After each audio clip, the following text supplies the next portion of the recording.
मैं रवि कुमार, स्वागत है आपका रेनेश IAS में। चलिए ज्योमेट्री की कक्षाओं को आगे बढ़ाते हैं। 3-4 कक्षाएं और शेष हैं ज्योमेट्री में। जितना भी मैं पढ़ाया हूं उससे क्वेश्चंस बाहर नहीं आएंगे, आप लोग निश्चिंत रहें। और इससे संबंधित जो भी प्रश्न है वो यथाशीघ्र आपको मैं प्रदान करने की कोशिश कर रहा हूं, जिससे आपको ज़रूर से ज़रूर प्रैक्टिस कर लेना है। ये थ्योरेटिकल पार्ट है, ठीक है। आज जो हम लोग पढ़ने वाले हैं वो त्रिभुजों की समरूपता पढ़ने वाले हैं, ठीक है। कल के क्लासेस में मैंने वृत्त से संबंधित कुछ प्रमेय को बताया था और चक्रीय चतुर्भुज के कंसेप्ट को समझाया था कि कैसे उनके सम्मुख भुजाओं की योग जो है 180 डिग्री होते हैं। तो चलिए आज हम लोग बात करते हैं त्रिभुज के समरूपता पर। लिखिए इक्विवेलेंट ट्रायंगल, समरूप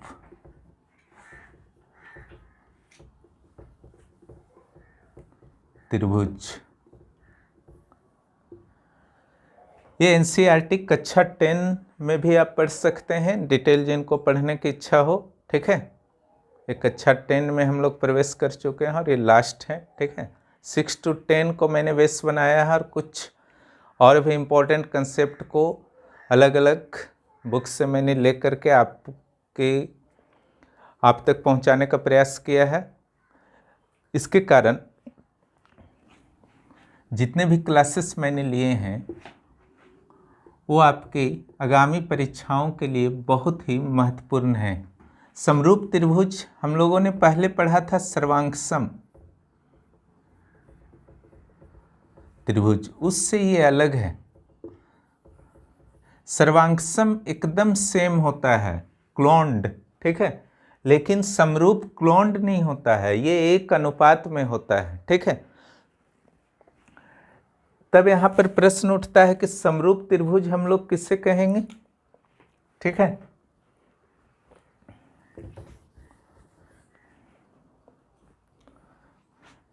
कोई दो त्रिभुज ले लीजिए।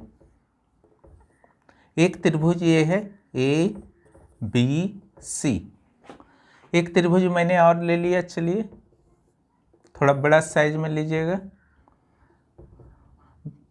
सर्वांगसम मने एकदम सेम होता है, ध्यान रखिएगा, मैं बार बार बोल रहा हूँ। और समरूप मने एकदम सेम नहीं होता है, ये समान अनुपात में होता है, सेम रेशियो होता है इसका।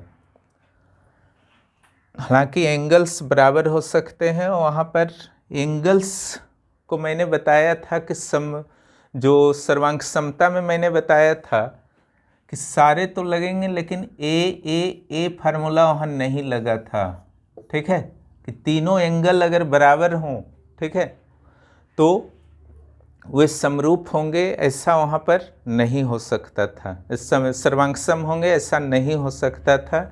यही एक जो आपका मेथड था जो सर्वांग समता के लिए एप्लीकेबल नहीं था, ठीक है। दो त्रिभुज है ABC और DEF, ठीक है। यहां लिखिए दो त्रिभुज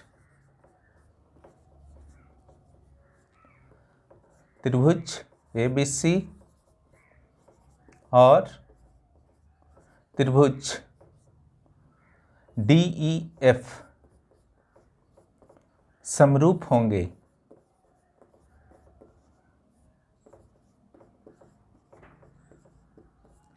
यदि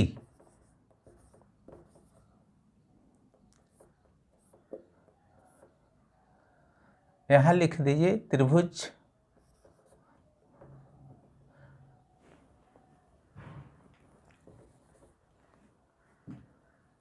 यदि समरूप होंगे, यहां पर यदि जोड़िए तो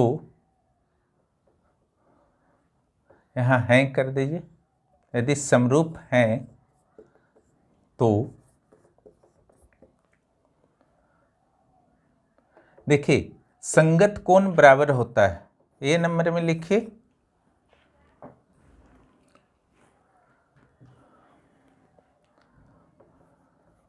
संगत कोण बराबर होंगे।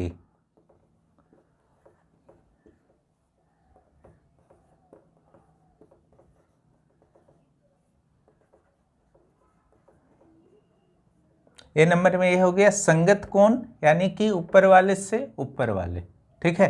कोण ए बराबर कोण डी, कोण बी बराबर कोण ई,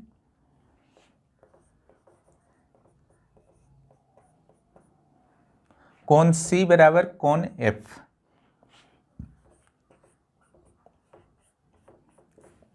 ये हुआ संगत कोण। ये जो है बराबर होंगे, ये पहला शर्त है। अब दूसरा शर्त में देखिए क्या है, इसको मैं मिटा देता हूं, बी नंबर इसी जगह लिख देता हूं।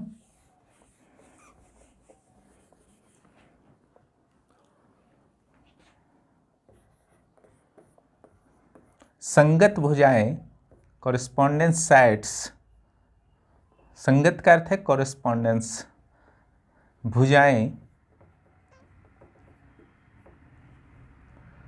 एक ही अनुपात में होंगे। बराबर नहीं यहां पर लिखना है, एक ही अनुपात, यहीं पर अंतर कर जाता है।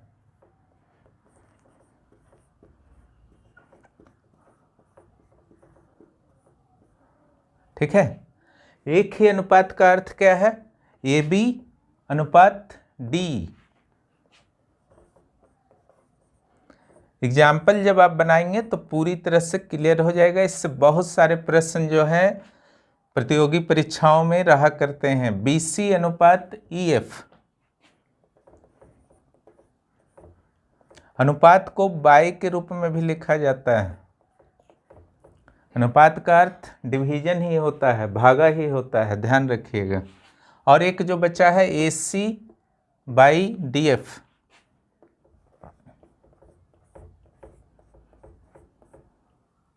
ठीक है।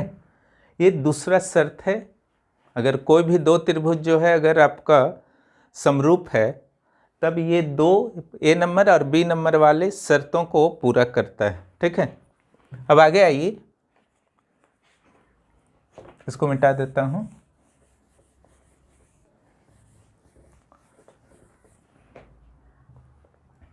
अगर उन दो शर्तों को पूरा करे तो दोनों त्रिभुज क्या होगा, समरूप होगा।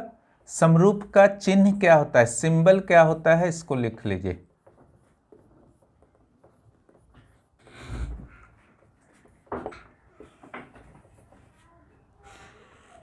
समरूप का सिंबल जो होता है, देखिए सर्वांगसम का मैंने क्या बताया था,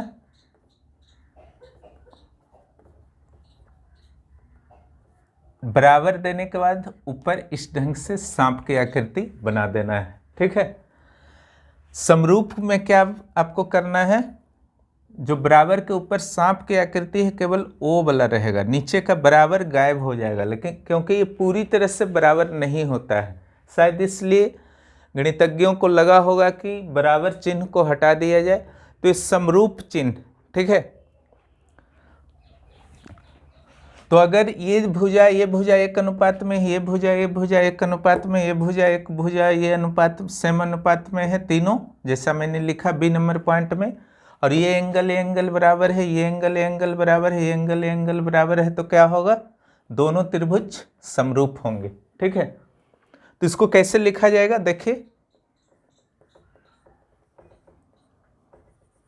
त्रिभुज ABC समरूप त्रिभुज DEF,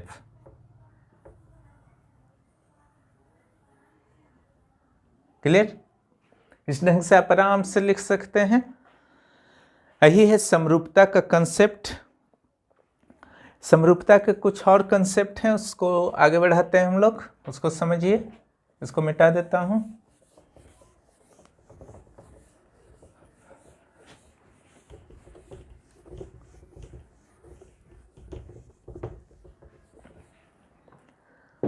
यहां ध्यान दीजिए,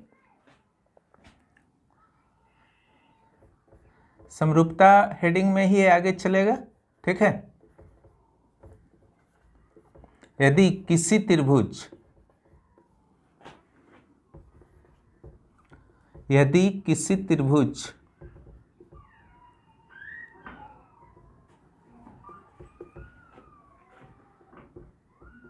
के दो भुजाओं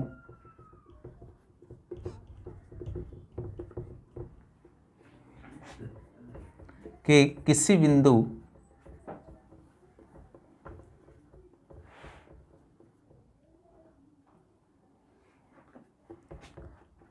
किसी दो बिंदु कर दीजिए, किसी दो बिंदु को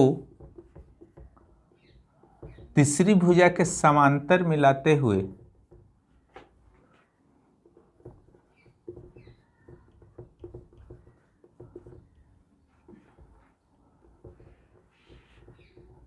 यहाँ लिख दीजिए किसी दो बिंदु को, किन्हीं दो बिंदु कर लीजिए, किन्हीं दो बिंदु को इस तरह से मिलाया जाए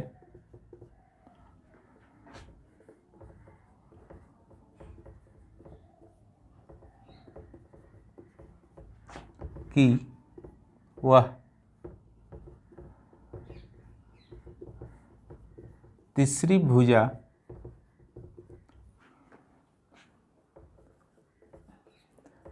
के समांतर हो, तो दोनों भुजाएं समान अनुपात में विभाजित होती हैं।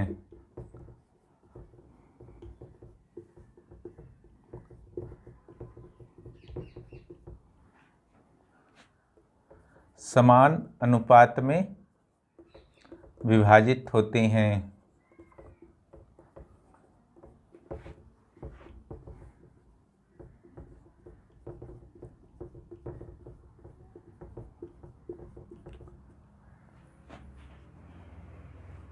देखिए, इसका टेंशन नहीं लेना है कि इसको रटना है, इसको रटने से ज़्यादा इम्पोर्टेंट है इसको समझना और इसके एग्जाम्पल को एक तरह से समझ लीजिए कि आप खुद से इसके एग्जाम्पल को क्रिएट कर सकें, वहाँ तक ज़रूरी है, ये नहीं आएगा लिखने के लिए।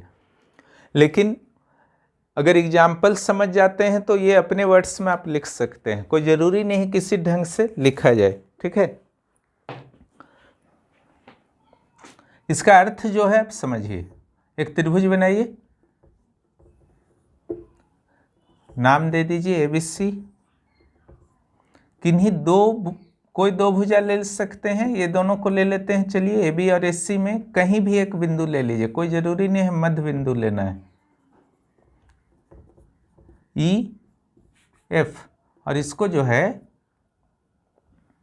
मिला दीजिए, ठीक है। शर्त क्या है, इस ढंग से आपको बिंदु लेना है कि EF जो है BC का समांतर हो जाए, EF समांतर BC, ठीक है। ये कंडीशन होना चाहिए, अगर समांतर नहीं होगा तो ये चीज़ अप्लाई नहीं होगा जो भी बताने वाला हूँ। अगर ऐसा होता है कि आप इस ढंग से बिंदु लिए हैं कि EF जो लाइन खींचे नया, वो नीचे वाले जो थर्ड एक लाइन बचा हुआ है, रेखाखंड बचा हुआ है, उसका जो है समांतर हो गया है, उस स्थिति में AE अनुपात EB होगा। AE अनुपात माने YEB बराबर AF बाई FC। ये बहुत सारे क्वेश्चन में आपको मदद करेंगे, इस कंसेप्ट को अगर आपका क्लियर है तो बहुत सारा प्रश्न जो है इस कंसेप्ट से ही आपका सोल्व हो जाएगा। ये बहुत ही इम्पोर्टेंट है, ठीक है, ये अनुपात वाला क्वेश्चन। ये कैसे आपका इम्पोर्टेंट है, कुछ एक क्वेश्चन सॉल्व करके देख लीजिए, ठीक है।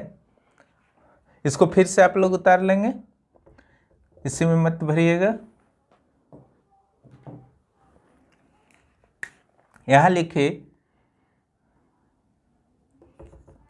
3 centimetre,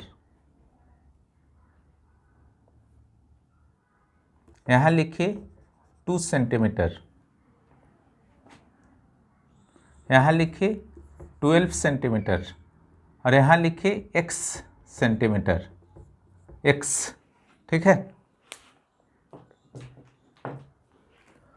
3 centimetre, 2 centimetre, 12 centimetre, x centimetre, ठीक है।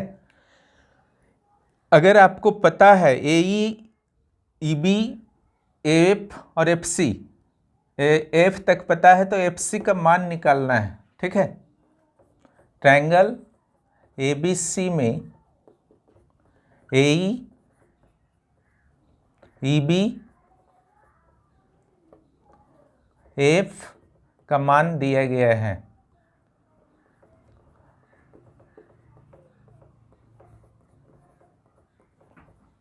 का मान दिया गया है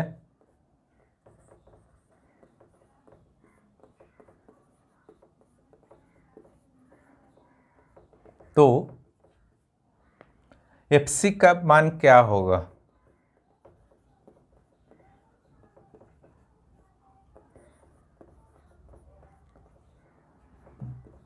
बहुत ही सिंपल है। अगर ये कंसेप्ट आपको पता है और साथ ही आपको दे दिया है ई एफ समानांतर बी सी, है ना, ये भी दे दिया है,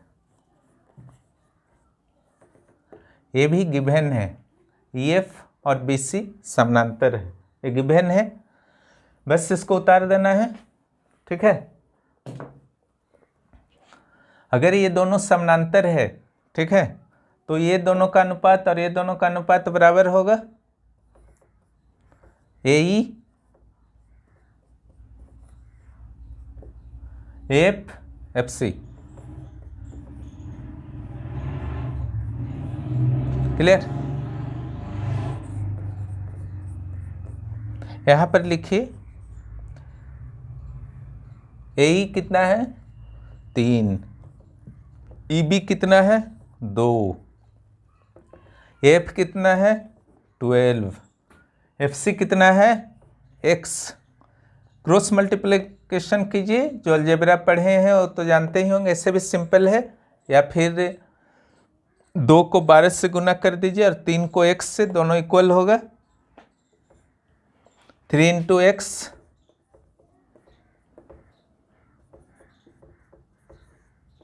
3 इंटू एक्स इक्वल टू कितना हो जाएगा 2 इंटू 12,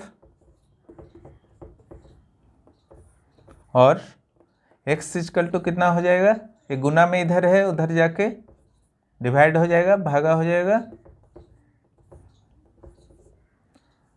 कट जाएगा 4 बार, 4 दूना 8 सेंटीमीटर, कट जा रहा 8 सेंटीमीटर, ठीक है। x बराबर जो हो जाएगा आपका 8 सेंटीमीटर हो जाएगा, ठीक है। 3 4 जा 12, 4 2 जा 8। तो इस ढंग से प्रश्न आते हैं जिसे आप आराम से सॉल्व कर सकते हैं अगर ये कंसेप्ट क्लियर हो तो। बहुत ज़्यादा मैंने कंसेप्ट ज्योमेट्री में नहीं बताया, लेकिन जितना बताया है बहुत इंपॉर्टेंट है, सारा को अच्छा से कर लीजिएगा। चलिए आगे बढ़ते हैं।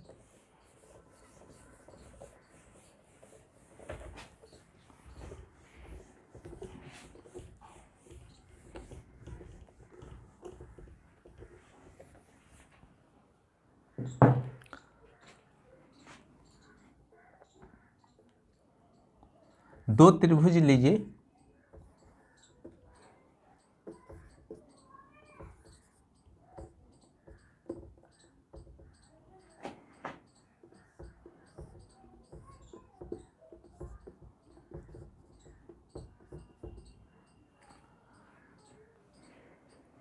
लिखिए यदि दो त्रिभुज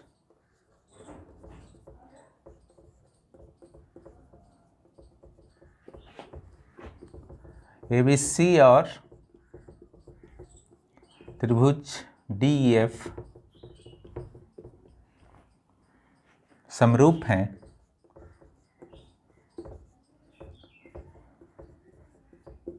तो दोनों के क्षेत्रफल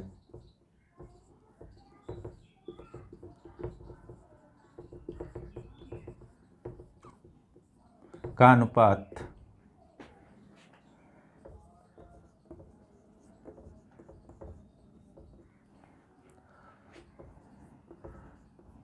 उन त्रिभुजों के भुजाओं साइड्स, क्षेत्रफल मीन्स एरिया, त्रिभुजों के भुजाओं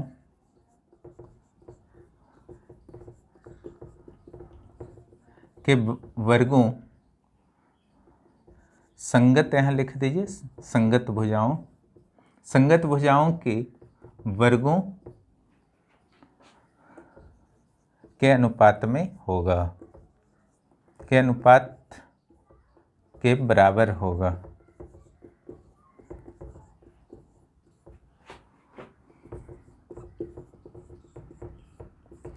देखिए इसको सिर्फ लिख लीजिए, समझिएगा एग्जाम्पल से ही, ठीक है। ज्योमेट्री का ही खासियत होता है, समझा जाता है एग्जाम्पल के माध्यम से। इसको मिटा देता हूं, यहां पर एग्जाम्पल दे देता हूं।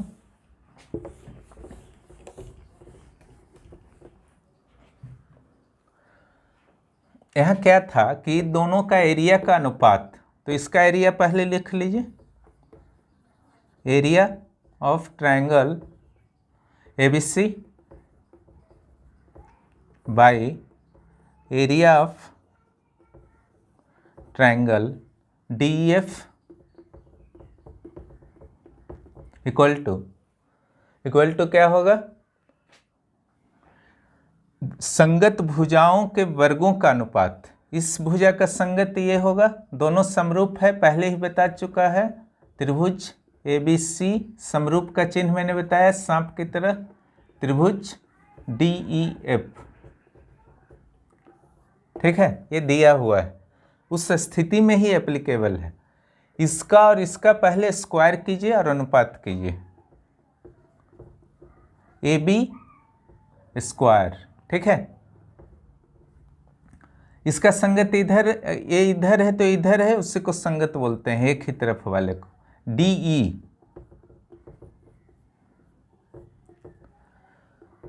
उसी ढंग से BC स्क्वायर करना बहुत जरूरी है, इसको भूलिएगा मत, नहीं तो गलत हो जाएगा। EF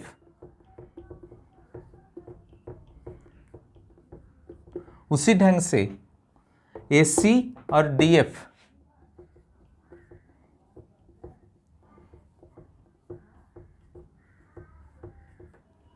clear. यानी कि जो क्षेत्रफल का अनुपात होगा इनके संगत भुजाओं के स्क्वायर का, वर्ग का अनुपात होगा। इससे बहुत सारे प्रश्न बनेंगे, कैसे बनेंगे एक एग्जाम्पल में दे देता हूं, उससे समझ में आ जाएगा।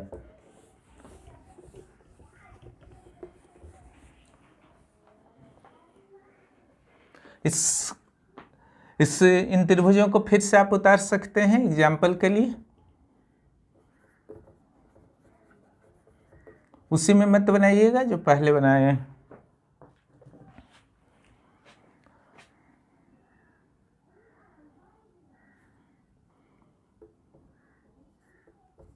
इसका एरिया मान लीजिए 144 मीटर स्क्वायर है और इसका 64 मीटर स्क्वायर है, ठीक है।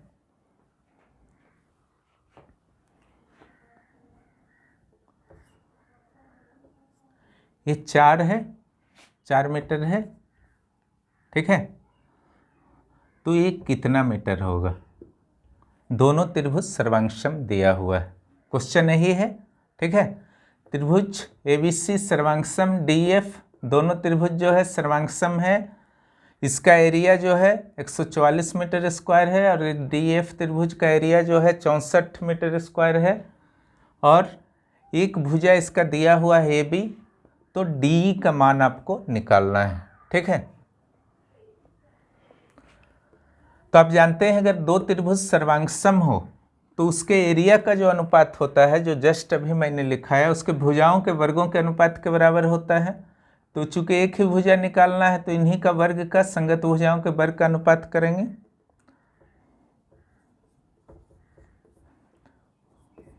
एरिया ऑफ त्रिभुज ABC by area of triangle DF equal to, ये दोनों संगत भुजा कोरेस्पोंडेंस साइड्स हैं AB और DE। AB स्क्वायर करना है, इसको मत भूलिएगा।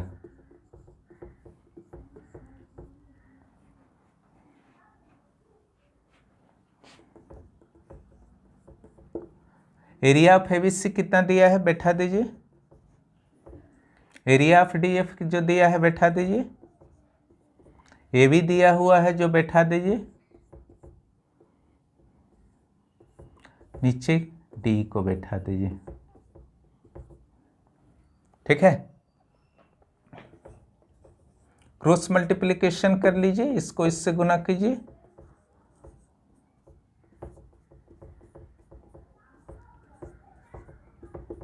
और ये दोनों को गुना कर दीजिए। 64 गुना 4 स्क्वायर मीन्स क्या होगा, 4 स्क्वायर ही रहने दीजिए अभी। ठीक है,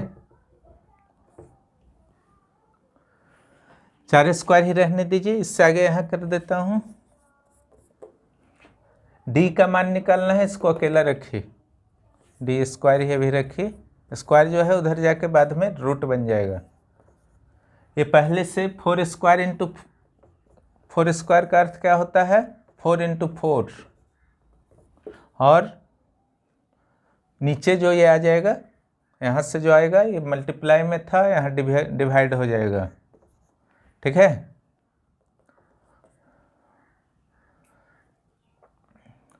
यहाँ कुछ नहीं करना है आपको, काट दीजिए,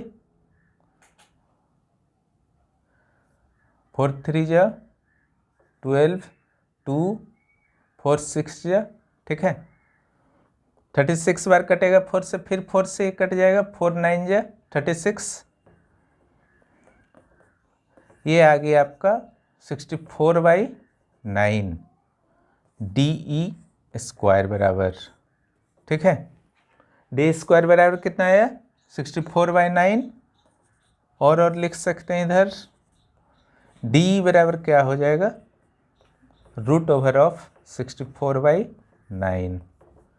64 का रूट कितना होता है, 8, 9 का रूट कितना होता है, 3, तो इतना मीटर जो है डी बराबर आपका हो गया, डी बराबर 8/3 मीटर। ठीक है, ये आपका आंसर हो गया। तो इस ढंग से आप इसका प्रयोग करके निकाल सकते हैं, कुछ क्वेश्चन बाद में मैं दूंगा। ठीक है, उसके अनुसार आप निकालिएगा। डी बराबर लिख लीजिए 8/3 मीटर। ठीक है, काटने के बाद आया 8/3 मीटर। चलिए अब आगे बढ़ते हैं। ये था समरूपता से संबंधित जो आपके थ्योरम्स पर आधारित कुछ क्वेश्चन। प्रूफ नहीं करना है थ्योरम को आपको, ये ध्यान रखिएगा।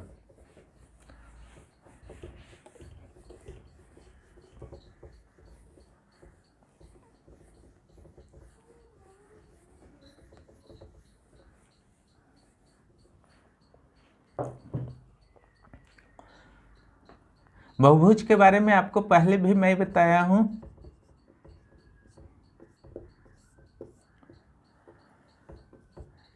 जब सभी भुजाएं किसी बहुभुज की सारे साइड्स जो हैं अगर इक्वल हों, बराबर होती हैं,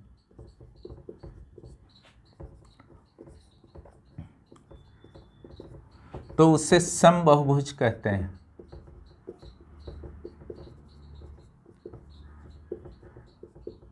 समबहुभुज भी कहते हैं, और नियमित रेगुलर पॉलीगॉन, नियमित बहुभुज भी कहते हैं, नियमित बहुभुज भी कहते हैं। ठीक है, रेगुलर पॉलीगॉन।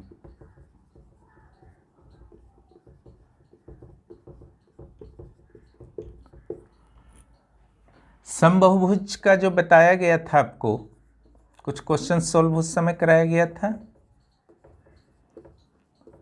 कि बाह्य कोणों का योग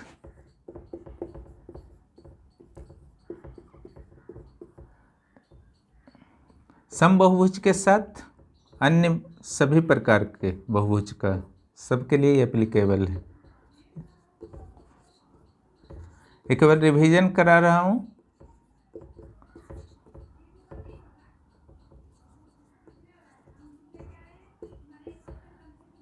समान रूप से एप्लीकेबल है। ठीक है, केवल समबहुभुज के लिए नहीं है।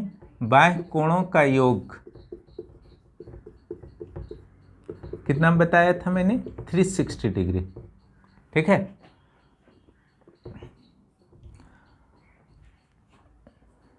आज जो मैं बताने वाला हूं, और अगर इसके एक कोण का योग निकालना है तो अगर पंच बहुभुज है तो 5 से भागा दे दीजिए, षट बहुभुज है, अगर सम बहुभुज है तब, ठीक है, 6 से भागा दे दीजिए, पंच बहुभुज है तो 5 से भागा दे दीजिए। लेकिन उसके लिए ज़रूरी है कि सारी भुजाएं जो है बहुभुज की बराबर होनी चाहिए, अन्यथा ये केवल भागा देने से एक बाह्य कोण नहीं आएगा अगर जो आपकी भुजाएं हैं वो बराबर नहीं हैं तो। ठीक है, ये पहले का रिवीजन था, पहले के क्लासेस में आप इसको समझ सकते हैं, पहले के वीडियो में। आज सम बहुभुज का ही बात करेंगे। सम बहुभुज के आंतरिक कोणों का योग।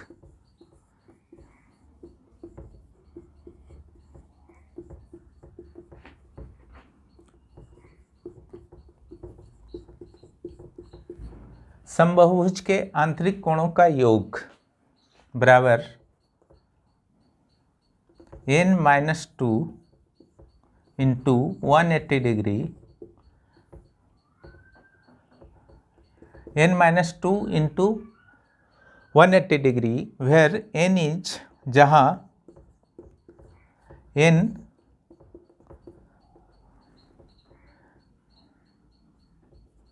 बहुभुज की, समबहुभुज की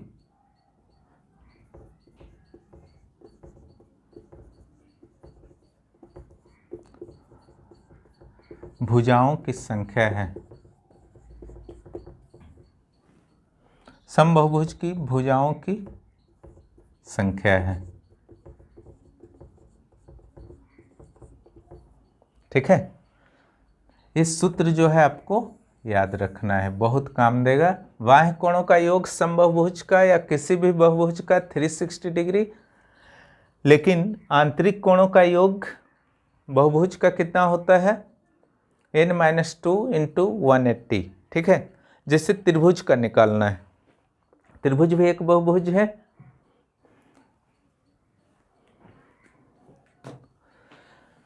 त्रिभुज का अगर निकालना है तो क्या करेंगे आप, यहाँ n बराबर कितना होगा, 1 2 3, 3 भुजा है तो 3 होगा n बराबर, तो सूत्र निकाल दीजिए। सम ऑफ एंगल्स, इंटरनल एंगल्स कितना होगा, शॉर्ट में लिख रहा हूँ, ये पूरा लिखाएगा, n-2 इंटू 180। ठीक है, त्रिभुज का n3 होता है ना,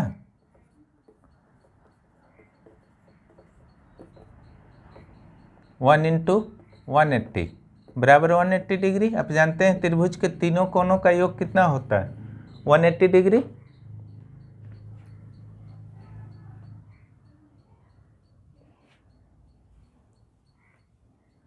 अब आगे आइए चतुर्भुज के लिए देखें,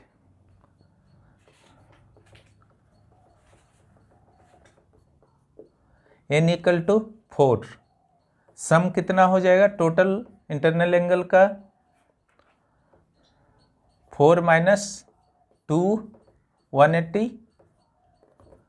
2 इंटू 180, 360 डिग्री होता है किसी भी चतुर्भुज का।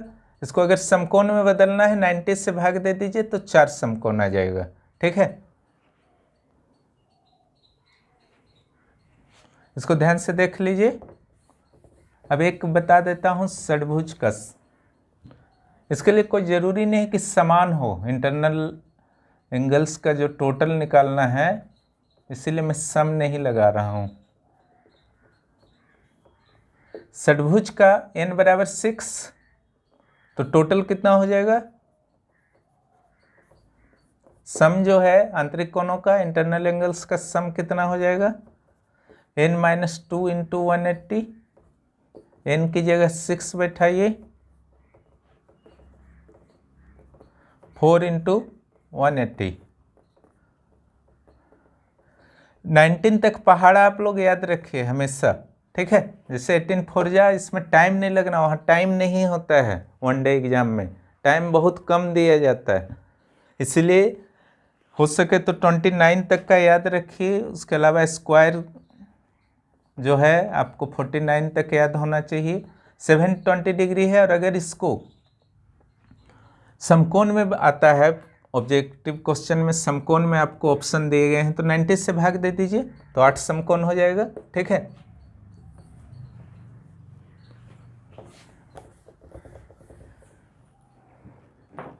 अब आगे आइए, यहाँ पर सम को हटा सकते हैं आप सभी बहुभुज के आंतरिक कोणों का, लेकिन यहाँ पर सम लिखना जरूरी है, जो अभी बताने जा रहा हूँ। सम बहुभुज के एक आंतरिक कोण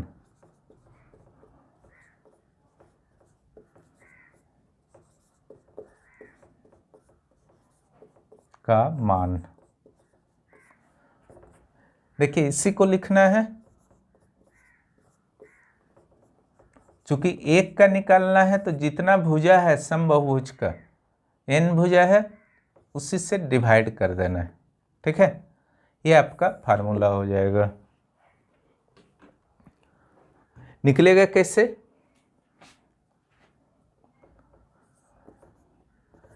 जैसे सम षटभुज का निकालना है, ठीक है, तो यहाँ n बराबर कितना होगा 6, तो इसका एक कोण बराबर कितना होगा, इस फार्मूला को लिखिए। यहाँ n है, n का बराबर 6 बैठाइए, 2 बैठाइए, into 180 by n, n means 6, 4 into 180, 2 से काटिए, 2 दूना 4, 2 3 जा 6, 3 से ये कट जाएगा 60 बार। ठीक है, 62 जा 120 डिग्री।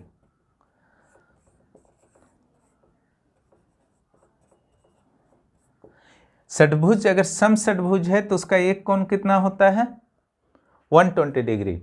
इसी ढंग से आप सम पंचभुज, चतुर्भुज यानी कि वर्ग, ये सब का भी आप आराम से निकाल सकते हैं इन फार्मूलाज की सहायता से। ठीक है,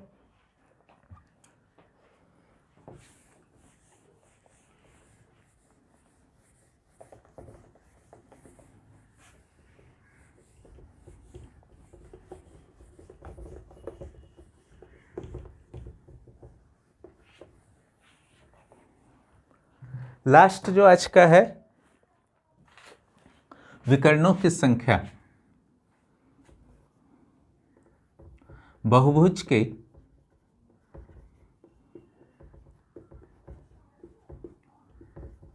विकर्णों की संख्या कैसे निकालें।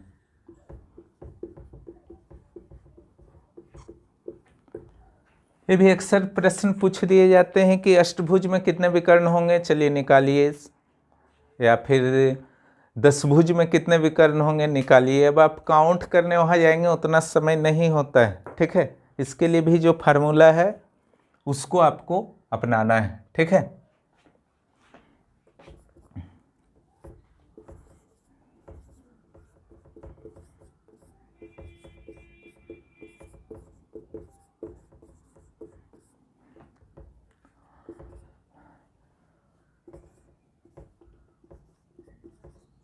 n into n minus 3/2। ठीक है, ये जो होता है n into n minus 3, n simple है, भुजाओं की संख्या है, सम मैंने नहीं लगाया है, यानी कि किसी भी बहुभुज का विकर्ण का संख्या आप निकाल सकते हैं।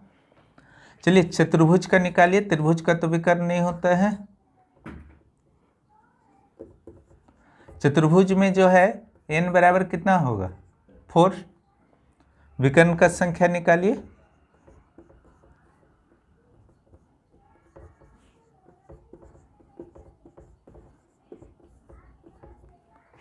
n इंटू n माइनस 3 यानी कि 4 इंटू 4 माइनस 3/2। ठीक है, कोष्ठ का क्रिया आगे होता है बडमास रूल के अनुसार 4 माइनस 3 1/2। ठीक है, 2 से काट दीजिए 2 इंटू 1 कितना होगा, 2 इंटू 1 2। चतुर्भुज में यहाँ पे देखिए कितने विकर्ण होते हैं, एक विकर्ण, दो विकर्ण, 1 2, जो कोना कोना जो आपका सम्मुख शीर्ष पॉइंट को मिलाता है उसको विकर्ण बोलते हैं ना। तो 1 2, 2 ठो विकर्ण आया। तो इस ढंग से आप निकाल सकते हैं। एक और बता देता हूं,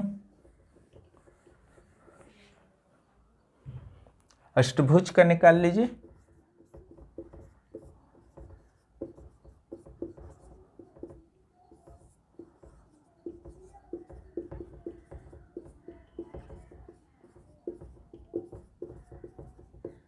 n बराबर यहाँ कितना हो जाएगा, 8। ठीक है, n बराबर जो हो जाएगा आपका 8 हो जाएगा। तो विकर्ण का संख्या जो होगा आपका, ये सब कंठस्थ रखना होगा। सूत्र को चाहते हैं कि बहुत फास्ट आप बनाएं एग्जाम में। बहुत सारे ट्रिक्स जो है मैथ्स और तर्क शक्ति में मैं बताऊंगा, चाहे लाभ हानि हो, प्रतिशत हो, चक्रवृद्धि ब्याज हो, समय और काम हो, या मिश्रण से संबंधित प्रश्न हो, अलजेब्रा हो, या क्षेत्रमिति हो। ठीक है, हर जगह ट्रिक्स हैं। उसको एक तो आपको सामान्य विधि से भी जानना है कि कैसे बनेगा कोई भी मैथ्स, और दूसरा ट्रिक से भी जानना है। दोनों में एक जगह भी आप वीक हैं तो आपका स्कोर जो है डाउन हो सकता है, या समय पर आप मैथ्स को नहीं बना पाएंगे। ठीक है, इसलिए जो क्लासेस दिए जा रहे हैं रेगुलर कीजिए और उसका फ़ायदा उठाइए। यहाँ 8 माइनस 3, बोडमास रूल के अनुसार कोष्ठ का ब्रैकेट का पहले क्रिया कीजिए। 8 माइनस 3 5/2।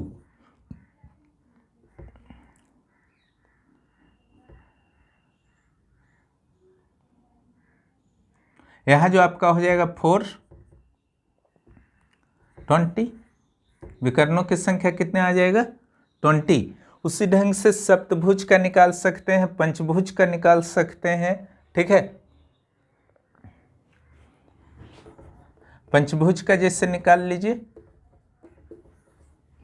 n बराबर 5, इसी सूत्र में बैठाइए। विकर्ण का संख्या 5 माइनस 3/2। 5 में 3 गया 2,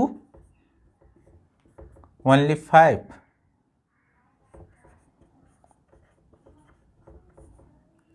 इस ढंग से मात्र 5 से 10 सेकंड में जो है विकर्ण की संख्या आप निकाल सकते हैं। बहुभुज का आंतरिक कोण निकाल सकते हैं, बाह्य कोण निकाल सकते हैं। ठीक है, इसलिए जितने भी ट्रिक्स बता रहा हूँ या बताने वाला हूँ उस सारे को है बहुत अच्छी तरह से कंट्रोल में कीजिए। और CGL हो या JPSC या JSSC CGL हो, उसकी तैयारी जो है आप लोग बहुत अच्छी तरह से कीजिए। समय बहुत ज़्यादा मिलने वाला नहीं है। विशेष रूप से मुख्य परीक्षा के लिए कितना समय मिलेगा इसकी गारंटी नहीं है। ठीक है, यहाँ पर कोशिश की जा रही है कि ज़्यादा से ज़्यादा कक्षाएं जल्द से जल्द दी जाएं, ताकि सिलेबस आपका समाप्त हो चुके उसका जो है भरपूर लाभ आप लोग उठाइए। खुद भी सब्सक्राइब कीजिए और दोस्तों को भी प्रोत्साहित कीजिए ताकि उन्हें लाभ मिल सके। इस ढंग से आज का मैथ्स का क्लास जो है समाप्त होता है। धन्यवाद।